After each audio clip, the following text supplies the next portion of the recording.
एक breaking news पाहूयात। गुलाबराव पाटील यांनी रोहिणी खडसेंबद्दल एक सूचक विधान केले।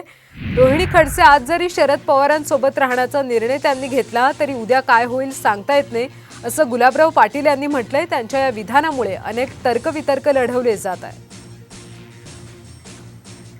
सविस्तर माहिती घेऊयात आमचे प्रतिनिधी संजय महाजन यांच्याकडून। संजय, रोहिणी खडसे सुद्धा आता भाजपमध्ये सहभागी होतील का, पक्षप्रवेश करतील का, काय सविस्तर माहिती?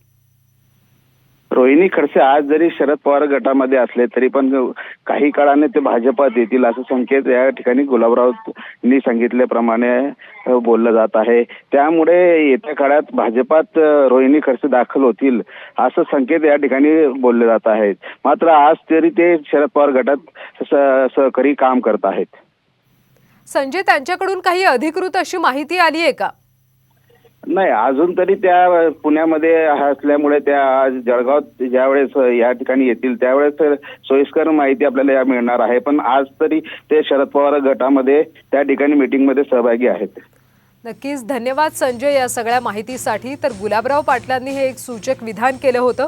रोहिणी खडसे आज जरी शरद पवारांसोबत त्या असतील तरी उद्या काय होईल सांगता येत नाही, असं गुलाबराव पाटील यांनी म्हटलं होतं। त्यामुळे आता तर्कवितर्कांना उधाण आलंय।